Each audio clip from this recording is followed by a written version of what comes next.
Good evening, everyone. My name is Pat Kalick, and I'm the co-chair for this year's film festival. On behalf of the Jewish Federation, welcome, and thank you for supporting our virtual summer film series and joining us for a film discussion on Futures Past with Jordan Melamed. And a few housekeeping items before we start. Please use our chat feature to submit your questions, and please mute yourself throughout the discussion. We also will be sending out a survey after our discussion tonight, and we would love your feedback on the summer film series. Russell Wolf, one of our volunteers, is available on chat if you have any technical difficulties. And before I hand over the Zoom to our moderator, Zach Kamenker, I want to thank our volunteers and thank our many sponsors and friends of the festival. And this year, the festival is also sponsored in part by a grant from the New Hampshire State Council of the Arts. Zach Kamenker is a 7th grade English teacher in the Bedford School District and Masters of Education candidate at Plymouth State University. He has volunteered his time with the Jewish Film Festival for the past 2 years, as well as volunteering at Red River Theaters in his home city of Concord. Zach, it's your turn now. Take the mic. I appreciate the opportunity to chat with Jordan tonight.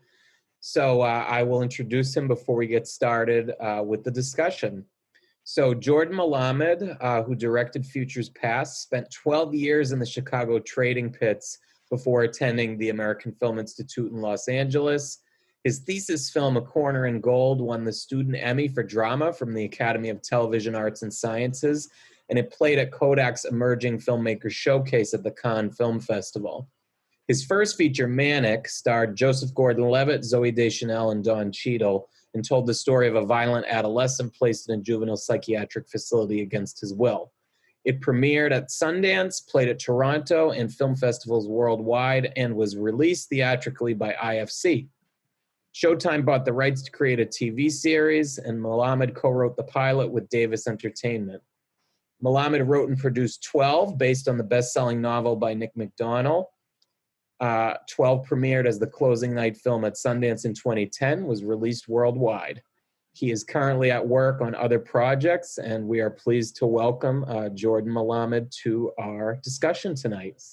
Was your Zadie disappointed that your father ended up in the position he did, as opposed to pursuing law or another field? Oh yeah, I think he didn't speak with my father for a year when he left law. And I think my father was so afraid of his wrath that he didn't tell him when he left the practice of law to become a full-time trader until he'd already done it and sold a law practice. And even then, my Zadie didn't speak to him for a year. So it was a very difficult pill for my Zadie to swallow. But eventually, when he saw that my father was a leader of the Merc, and was getting covered in the Chicago papers, and that he wasn't just a trader, but in fact was responsible for creating jobs, that he changed his tune completely. Sure. And I guess you mentioned irony a bit in regards to how your father was raised and then how he ended up in his position at the CME. I saw a lot of parallel in how your father reacted to your career change, in the sense that there was definitely some disappointment on his end when you left the pits. I wondered if you would talk a little bit about your father's reaction to you going to Hollywood, maybe how that's shifted over the years as well. Yeah, I think that there's one big distinction between the way my Zadie reacted to my father leaving law to become a trader, and me living the Merc, in the sense that, first of all, I was successful as a trader. So I left under the terms of, of doing well financially. I felt unfulfilled, and that's why I left. But I had no idea my father was disappointed in that, and for years I had no idea. So for me, it was a huge awakening when I came home and started filming, when my father said that he was disappointed or hurt by my leaving the exchange, and that I could have gone on to become chairman, and he had wanted me to become chairman. Frankly, that was a shock to me. Yeah. And that in large part informed my decision to start to move the film in a more personal direction from just a story about the traders losing their jobs to technology. Anyway, so that was a big distinction. Over the course of time, I think my father came around to understanding that this was what I had to do. I'm sure it's a mixture of disappointment and pride that I have done this, and he loves the film. Right. So that's also, I think the film was a huge part in making that transition. And I think as you watch the film, I know I've discussed this with some other folks prior, but as you watch the film, you see that there's a big discussion at the beginning about sort of the changes at the CME and the changes in trading. And then the focus of the lens really does shift to that father-son relationship that you end up tracking. I think you told me before that your goal was to go home and document the end of the yelling between the end of the yelling in the pits. And then it became another level where you also documented some of the end of the yelling between you and your father. And one of my favorite scenes is when he's reacting very deeply to all the cameras and the camera crew that came in to interview him before your camera crew came in. Why did you choose in that scene to have the music play over your argument? Was there any reason for that? I would say that the music playing over the argument in that scene was a creative attempt to show that at some point the arguing between me and my father becomes a cyclical argument. Sure. And that piece of music in particular is very circusy, fun. So I'm making light of us both. Hopefully that was the idea, and both of our intractability, that it goes on and on forever. Sure. Yeah, and that is a very circusy tune, so I could see where that would definitely carry well for your father. We talked before about your father's journey into the United States and what he was taught, but your father, you mentioned how proud you are in the film of all his achievements and his work at the CME, and it's really extraordinary in so many ways. How does your father sort of exemplify that vision of the American dream that everybody, seeks when they come to this country? I wonder if you could talk about that a little bit. Well, I think he's a quintessential example. As I said, my Zadie and my Bubby were both school teachers. Obviously, money. We know how terribly teachers are underpaid, including yourself. I am one. Yep.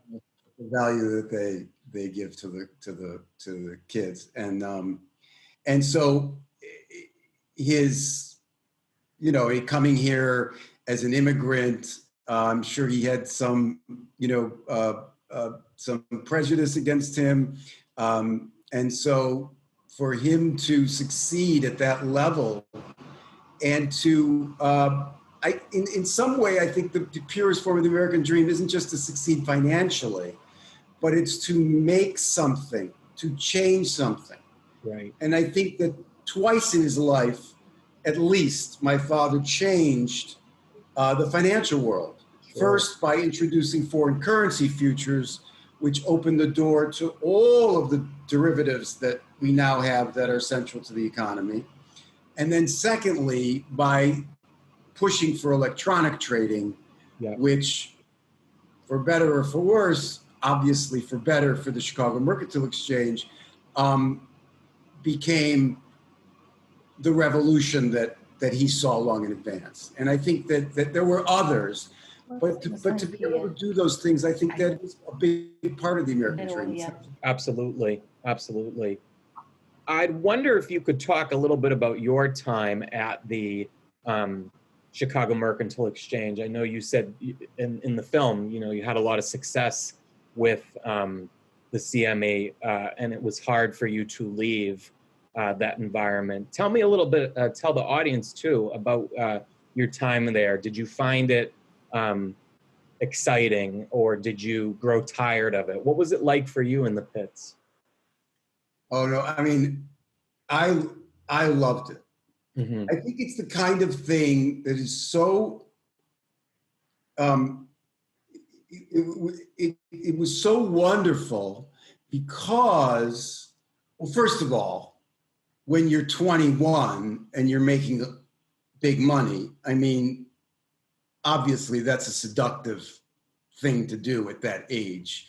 Sure. And it fills you with all kinds of grandiosity, and that's a subject for another time. Right. But the act of trading in the pits is so visceral and so immediate. It was like a baseball game and a casino, and also using your mind to try to figure out and read people. I mean, it was like a three-dimensional chess game that was also physical.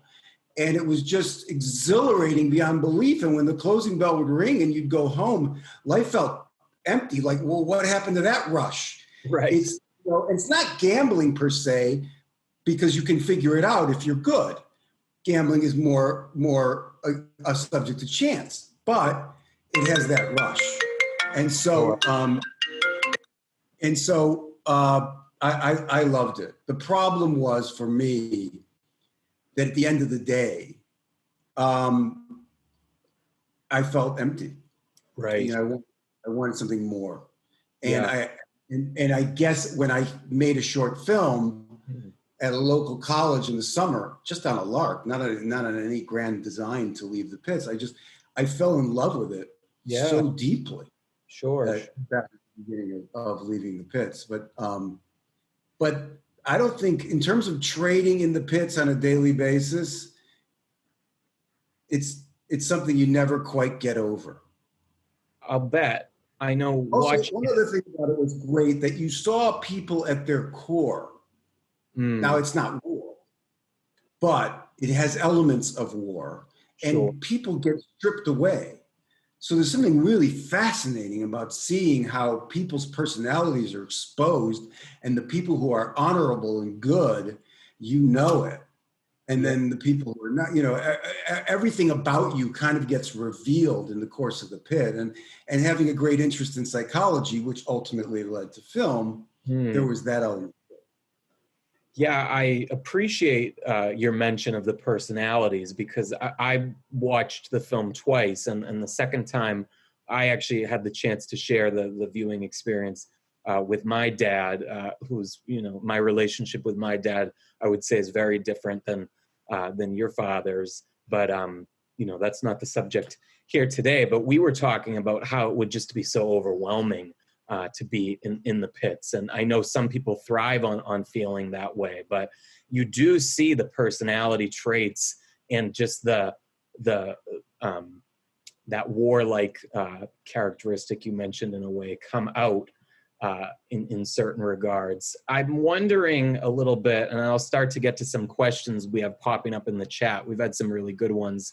Feel free to submit, folks, and I will address them with Jordan. But your father, we see a lot of his work behind the scenes, so to speak, from his computer and such. Were you documenting the change in the computer part, or would your father, as the chairman, not have spent a lot of time on the floor of the pit? Are you talking about how does he split his time up? Yeah, I guess that's a good way to look at it. Yeah, I think that the demands of running the exchange made it difficult for him to be a pit trader.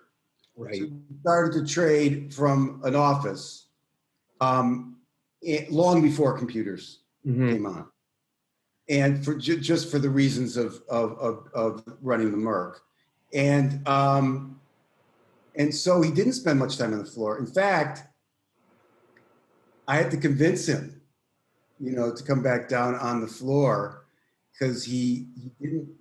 In some ways, I think it was hard for him. Complicated reasons why, I don't think he's a very nostalgic person, is one of the reasons. The exchange by virtue of electronic trading became so much larger than the floor. Right. And so life became the worldwide aspect of the CME and maybe less floor. But thank God he came on the floor, because I thought that we captured some really good scenes. I would agree. And I totally see what you mean by the accomplishments that he's had in creating the global market as well. Got some great questions coming in. Let's focus on a really good one that came through. While growing up and watching your father, did you feel that his first love was futures or family? So tell us a little bit about the growing up component. What do you kind of remember? What's the image you have of your father from when he was, from when you were growing up? It's a good question. My father was, a workaholic to an extreme. I think he still is. He still works every day, writing a book. He's the most driven person I've ever encountered. And my image of him growing up as a kid was always the light in his office being on late at night, and then sort of seeing him through the crack in the door and typing away at the computer later on, before on a typewriter or whatever. And so he loves his family. And I came to understand that how much he loves me by making this film.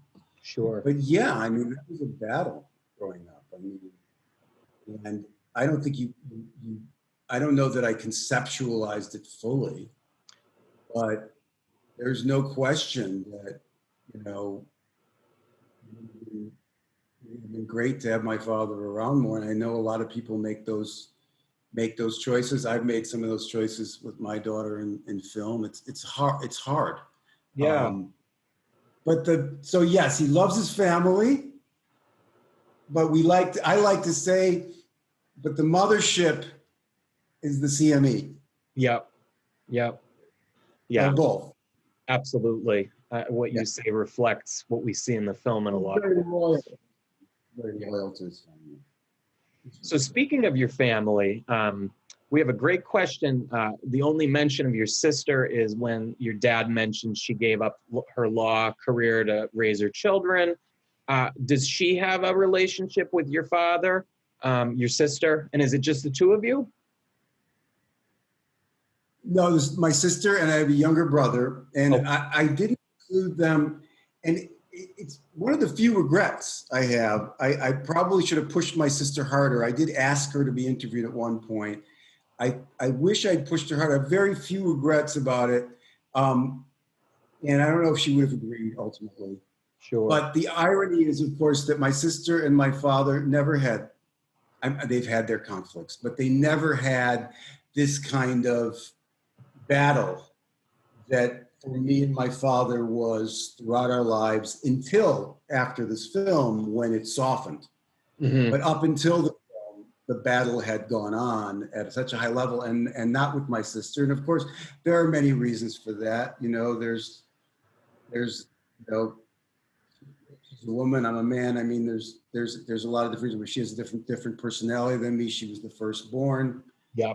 We could psychoanalyze that forever. But, sure. But she did not have conflict with my dad at anywhere near the level that I did. Right. And you mentioned before some folks came on when you, Pat, and I were talking. Is your daughter, did you say she's 17 now? Yes. And you chose to kind of only show her in a few scenes in the film. And why was that? I mean, I think it has to do with safety. I didn't want to show her as a teenager. I was still filming when she was, I don't know how old, now she's 17, is probably still filming when she was 12 or 13. Mm-hmm. We had some scenes with her in there, but I felt that the core of the film was the father-son story, Yeah. and the open outcry being replaced by trading. And making a documentary requires making a lot of hard choices. And Yes. there's a lot of wonderful scenes that we had to cut out. And, you know, they call it kill your in the film business. They say, well, you got to kill your darlings. Or they say you got to kill your darlings. So we had to take out some pretty great scenes. But, Yeah. I think the way it came out was, very strong despite that. A lot of tight thinking with just the flow that the film has. A question came through about some of the traders. Someone said it seemed that some of the traders were Jewish. Was there a big Jewish population in the CME? And if so, was there any anti-Semitism that was experienced? Did your father experience any in his role? Wonder if you could talk about that a little bit. I think, yes, there were a number of Jews. There were two exchanges in Chicago for many years. Mm-hmm. Chicago Mercantile Exchange, my father was chairman, where I traded. Ultimately bought the other exchange after the computers came in and the CME won the race. That's the Chicago Board of Trade. And so the joke was that we were the Chicago Mercantile Exchange was the Jews and the Italians, and the Chicago Board of Trade was the Irish. Yep. And so the Jews against the Irish, or the Jews and Italians against the Irish. There were many different nationalities, but there was that competition. And in terms of, everyone got hazed in the pit. So it didn't matter. You were going to be ridiculed because that's part of the operation of the pit, is to expose you and make you weak. So they're going to say the worst things about you that are humanly possible. But ultimately, the nice thing about it is that it's about your skill. Yeah. And if you're good, everybody trades with you, and there's no racism, because you can't do it.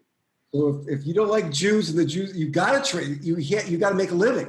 So it kind of sucks the racism out of people. What they did when they went home, that may have been a different matter, but so not a lot. Okay, very interesting. Your father's own religion, we've talked about that, you and I, before. But how was your father brought up with religion? What did your Zadie and Bubby instill? And how were you brought up religiously with your Judaism? How does your family feel connected to it? Maybe talk a little bit about that. Well, answering the second part first, I mean, the nature of Judaism has been in my family. It's the core element. Yeah. The culture, the books, Melamed parrots, and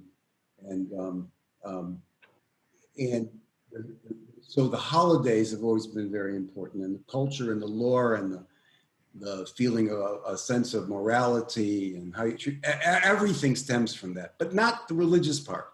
Sure. So the religious part is a very small element of it. My mother always went to temple. We went with her, but only on the high holidays. So that it wasn't it wasn't a major part. And because my father, answering the other part of your question, my Zadie as a Bundist, and I'm not sure if it was just because he was a Bundist or there were other reasons, but he was very anti-religious. Right. And deeply Jewish. Mm-hmm. Right. So he was my Zadie, to make you understand my father a little bit more. Here's my Zadie, who after the Nazis attacked their village in Bialystok, Poland, and bombed City Hall, the mayor came to my Zadie and said, came to the rabbi of the synagogue and said, can we hold the meeting of the City Hall, which my Zadie was on, council, in the temple? Mm-hmm. And the rabbi said, yes, of course you can, provided that everybody wears a kippah, a yarmulke. Yep. So all the goyim, all the non-Jews wore a yarmulke and went into the temple. This is in the midst of the goddamn Nazis attacking. My Zaidi would not put on a yarmulke. Wow. He would not put on a yarmulke. He did not go to that meeting. Wow. So a sense of the kind of man he was, so you understand how stubborn my father was, and I guess how I am. Sure. Very interesting background there. You know, I think it says a lot about, like you said, your father and you, and understanding your Zaidi. I think such a fascinating character. Gotten a few questions about your relationship with your father now. I believe you told me your father's 88 years old now. I don't think anybody knows. So let's say I don't know. I think the birth certificate was lost. Oh, okay. From Bialystok to Chicago, so it's a question. So we'll say 87 on this Zoom. Sure. So how's your relationship with your father now? And how is your father now? What's he up to these days? Has he slowed down a bit, perhaps? Well, he was still actively on the board of the Merck when we were filming. Yeah. Now he's retired from the board. He's still chairman emeritus, but he's not on the board anymore. So he has more time. He still works every day. He's writing a book, which I think is coming out next year. Nice. So he slowed down a little bit, but not that much. And in terms of our relationship, I think that changed dramatically. Yeah. That both in terms of me understanding my father, and therefore I think understanding leads to forgiveness.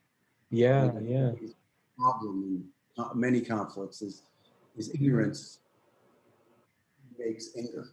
And so understanding led to forgiveness on my part, and he felt that, and I think he came to respect me more by making the film and forcing us to talk about the issues that he didn't really want to talk about.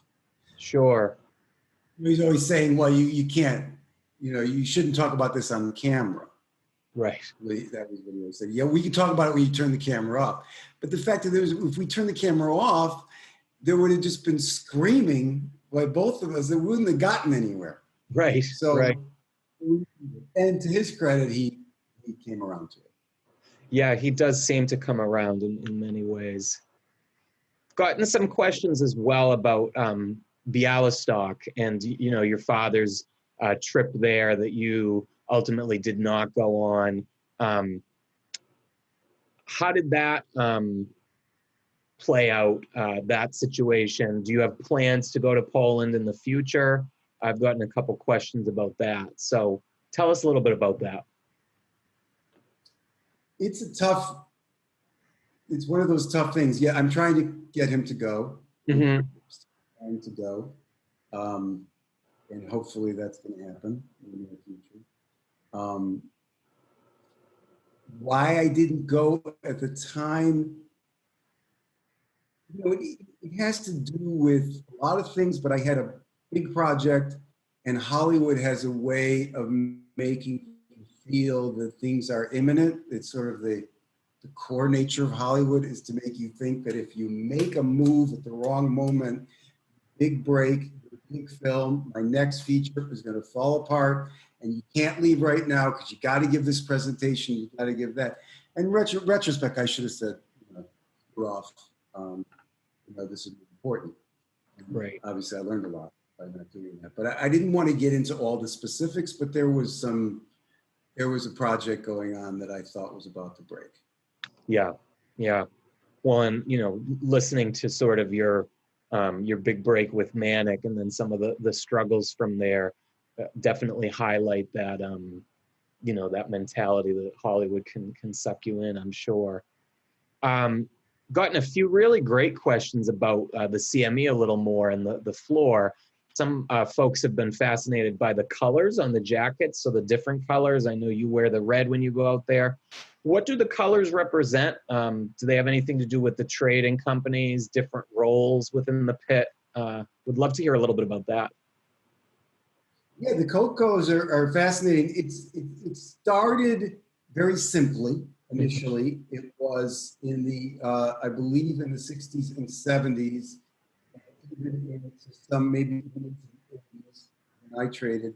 The red coat meant you were a trader or a member, which gave you also a badge as well. Yeah. Your 3 or 4 letter acronym. But the coat was what signified that you were a trader, and it was basically the red coats were the traders, the yellow coats were the clerks, which is a salaried position, very low salaried position at the time. And then there were some light blue coats that were exchange employees, also a low salaried position. Then some guys wanted to stand out in the crowd, so they get their own designer jackets with paisley or polka dots or whatever, because the more someone could see you, the more chance you have to make money. And then the firms started to say, well, we want to represent our traders. So Goldman Sachs would put in theirs and Merrill Lynch would put in their own coats for their Merrill Lynch traders. And so then it became a much more complicated situation with a lot of different colors. Although to this day, or to the end of it, the clerks were always pretty much in the yellow coats. Okay. The worker bee. Yeah. Fascinating. And we all wanted to be red coats. Right. Yeah, and I watched the film twice and didn't really notice until the second time the coat piece. So that's an interesting component there. On that line, talking about some of the positions at the CME, how difficult was it to be hired as a trader? What were the job requirements or the hiring requirements? Were there any? Well, in my case, I was lucky. Obviously, right. I had a head start. But once you're in the pit, you're on your own. Yeah. No one. It's one of the great things about the pit is it's extremely individual. You're thrown to the wolves. It doesn't matter who you know. That's the great thing about it. But I had to start. So for most traders, they came in through being a clerk.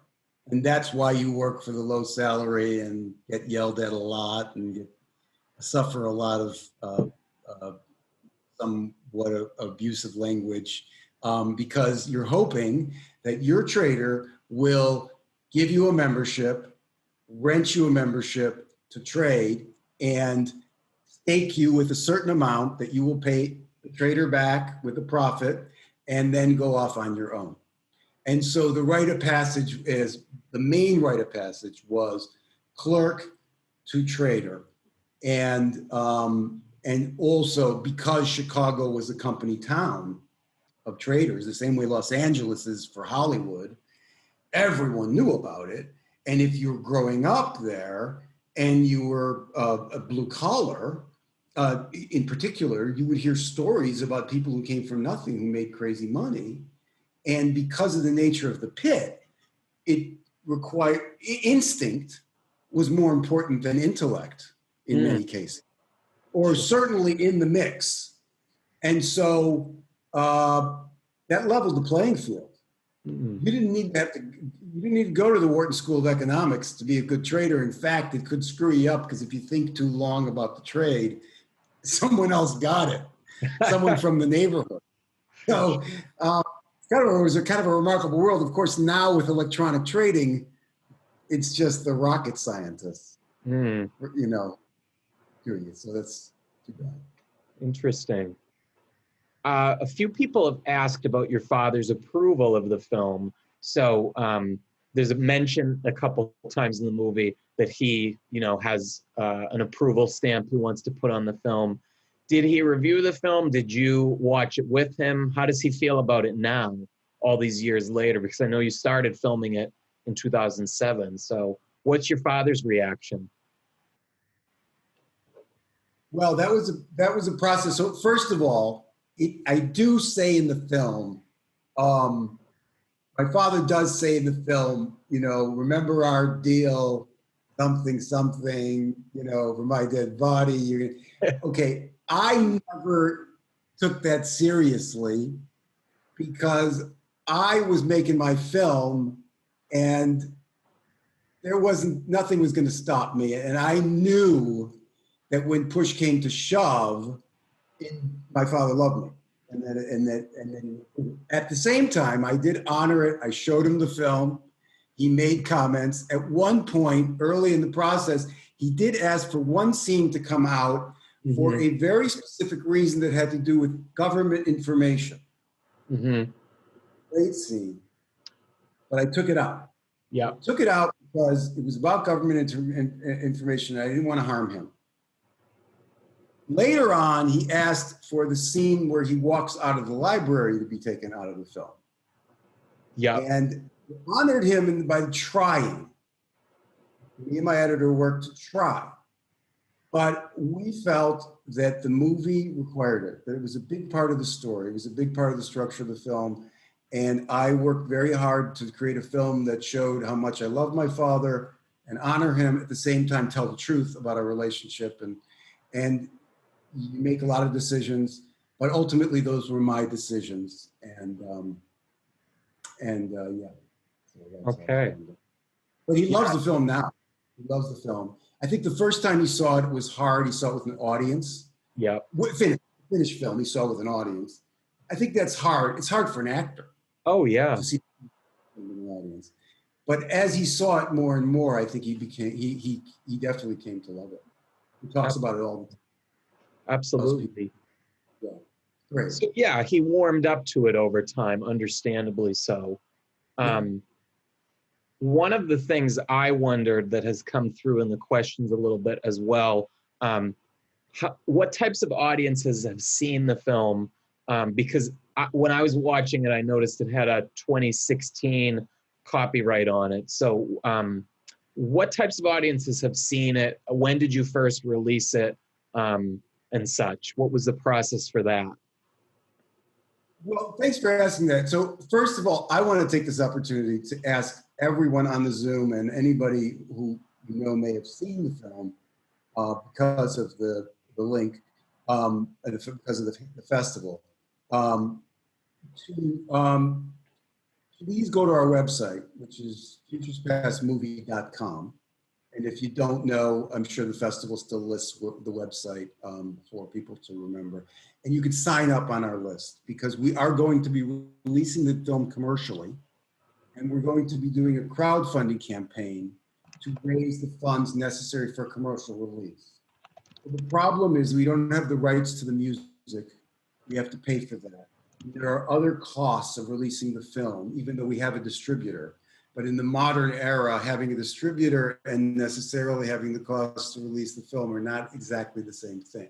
So by the end of the year, the film should be on iTunes and Amazon. And we were going to have a small theatrical release, but obviously with COVID, that's not really possible anymore. So if the Kickstarter succeeds, so we'd appreciate everyone's help. And please sign up at the website and we'll notify you. And if you feel like helping, that would be fantastic.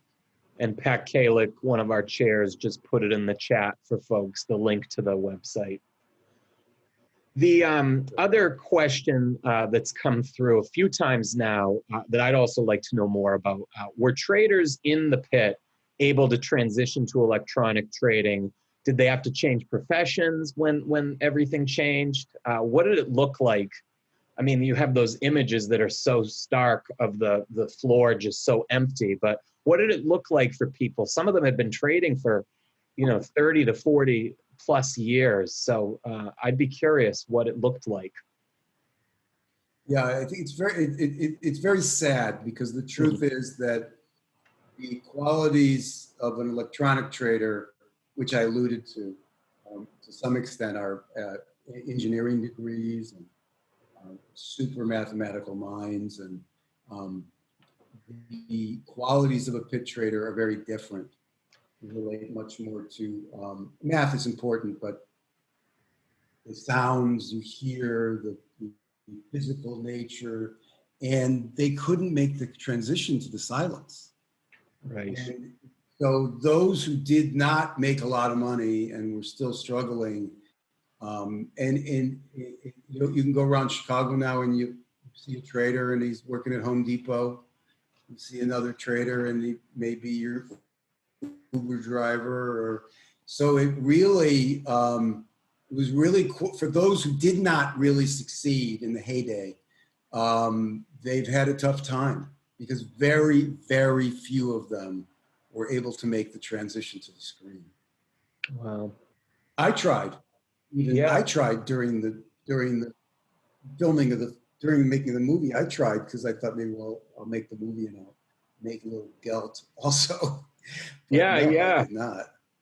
Yeah. And that was damn good. Yeah. Plus, you're competing against, now you're competing against algorithmic programs. Yeah. And yeah. You compete actual computers that are thinking, even faster than you are. Right. Yeah. The gentleman, the service engineer, I think, in the film who spoke about the, down to the millisecond with some of the programming there.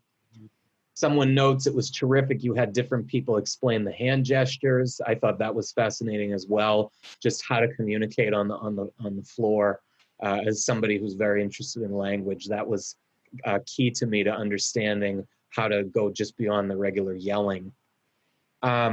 Let's see. We have a few other questions, and we are at about 10 to 12 minutes left in the hour. So if people have questions, still feel free to submit.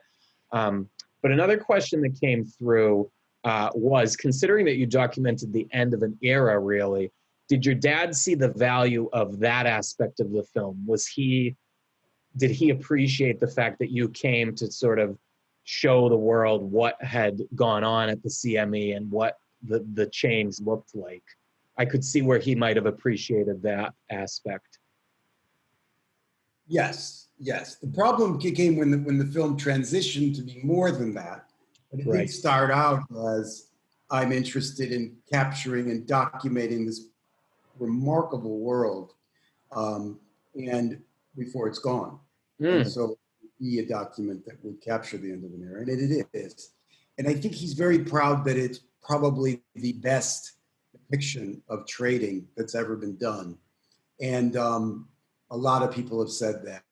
And I also believe it to be true. And I think he's very proud that his son is the one, because there have been other movies on the subject, and that his son is the one that captured really the core nature of what it was like to be down there, and how beautiful the world was, and how different it is from the average person's idea from the movie Trading Places, which, I love that movie. It's a great movie, but the traders in that movie is not realistic.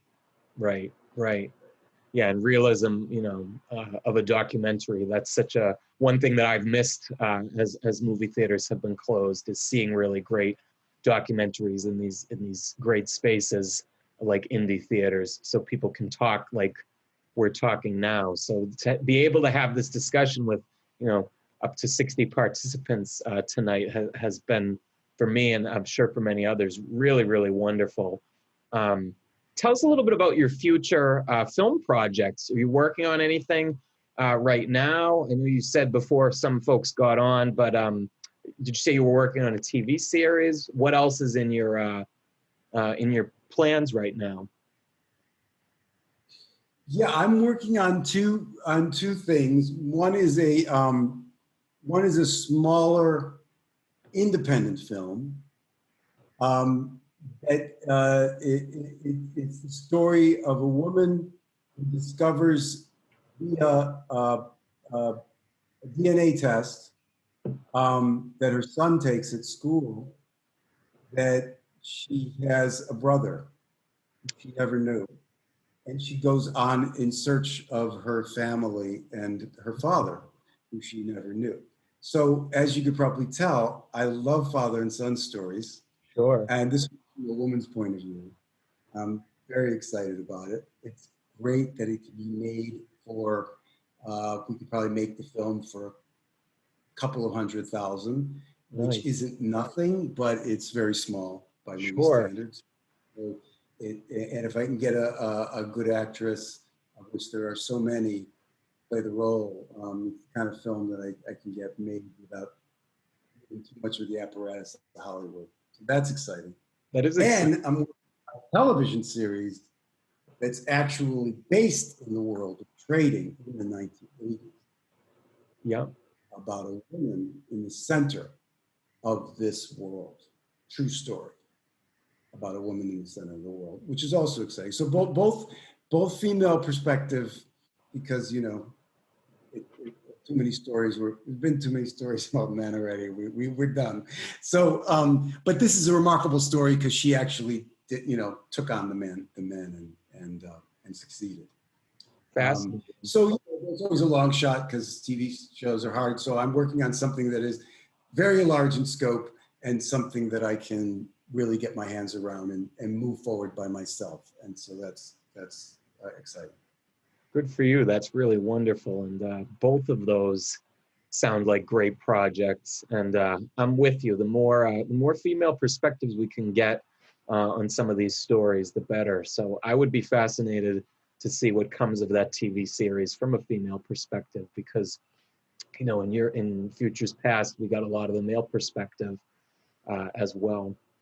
How did you end up in New York? Someone asks. So you say at the end of the film that you were in New York, and it sounds like that's still your home base, but you've been in LA working on the TV series and during this odd time of coronavirus. So how'd you end up in New York? Well, when I left the pits, I went to the American Film Institute. Yep. And I stayed here and made the film Manic, and my career started to take off. And then, so my daughter was born, and unfortunately, things didn't work out between me and my ex. So she moved back to New York, and within 6 months, I moved back to New York. There was just no way that I could be that far from my daughter. So that was it. And I felt, I love New York. Yeah. I also like LA. So, yeah. That's always been, but I love New York. It became an increasingly difficult city prior to the coronavirus, just in the nature of the sense of living there. But so that's how I came to live in New York, and there's really no city like it. So I think it was good for my daughter, because I think the growing up in that city makes you think on your feet.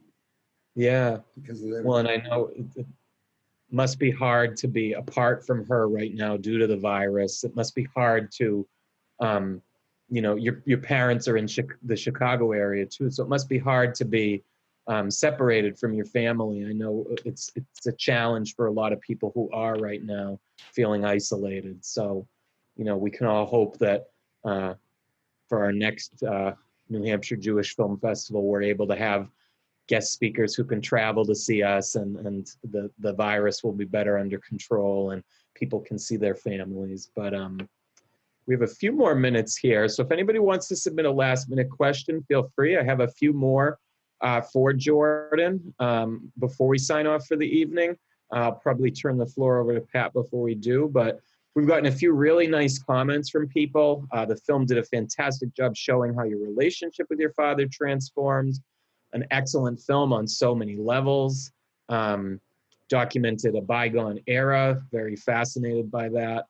I'm curious about Manic. I had not heard of that film until I saw your movie, and you talk about how it showed up on some lists as a film that was shown at Sundance. But can you talk about your experience working with big names like that? Joseph Gordon-Levitt and Don Cheadle and Zooey Deschanel have all had very fruitful careers. So what was it like doing Manic? Oh, it was a great experience. Incredible experience. We made it also for no money. Right. Very little money. But the nice thing about Hollywood is that if you have a good script, actors want to play roles. Right. So if you can maneuver around agents, which we did, mm-hmm. and get it to the actors So I had Don Cheadle playing the role of the psychologist in the institution. And we sent him the script through 10,000 different pathways, anything we could think of, anyone we knew of. And when he finally called me, he said, and then we met because he loved it. And he said, the script was slaying on my floor for months and months and months because they get so many.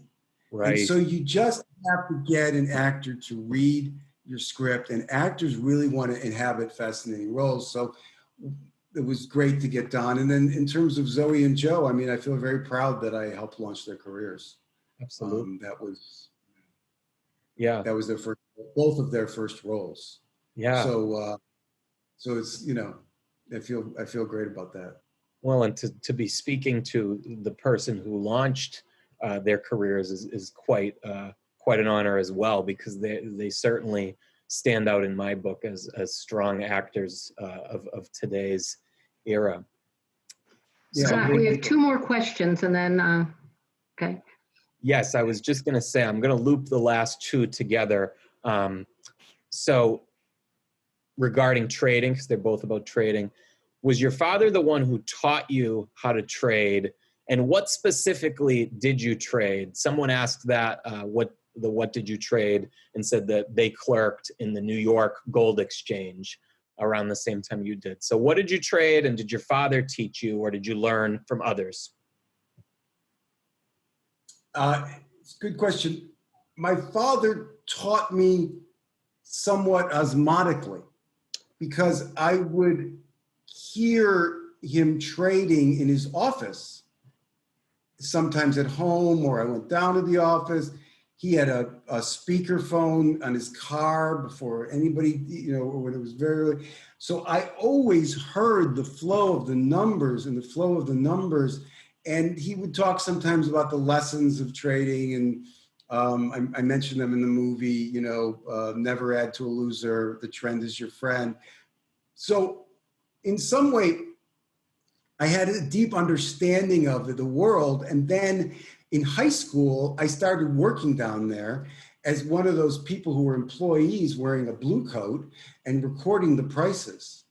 And I learned a lot there, because you start to feel the flow of the numbers, and you start to feel, because it's just these sines and cosines, that's all it is. You just have to feel when it's about to go out of the trough and out of the valley and rally, and when it's going to break. And you have to kind of get it in your body. It's like almost like being an athlete. Yeah. And that part, did I learn it from my dad, or did it just come naturally? I don't know. When I first went into the pit, I went broke. But then the second time I got it. Nice. And so, yeah, but I had learned a lot. Excellent. By doing it. Well, I know I do want to say before we go, I just want to thank the festival. I want to thank Pat and the festival and you, and for showing the film and inviting the film. And I really appreciate it. It's great. Yeah, I will echo that. It's been a great hour with you, Jordan. I know we've spoken twice before, but to see you face to face as best as we can right now as well, to have 60 people join us on a Sunday night in August as well. But these are the types of things, as a frequent indie moviegoer, I certainly miss. So this was an excellent opportunity, and I would encourage anybody who maybe hasn't seen the film but joined us tonight, or has friends who would like to see it, again, to visit Jordan's website, futurespastmovie.com. I'll turn the floor back over to you, Pat. Okay, thank you, Zach. And Jordan, thank you so much for sharing your film with us, and also the story of your family and your personal story. I learned a lot, and I think many people in our community did as well. And I've been getting emails throughout the day from friends and community members who really enjoyed watching the film. So thank you. And when you have another film, contact me. We'll show it at our next film festival. I will. Thank you. My pleasure. And, there's an email sign up on the website for anybody that wants to. Okay. That would be great. And I've posted the website on our chat, so everyone should have that. Okay, thank you all.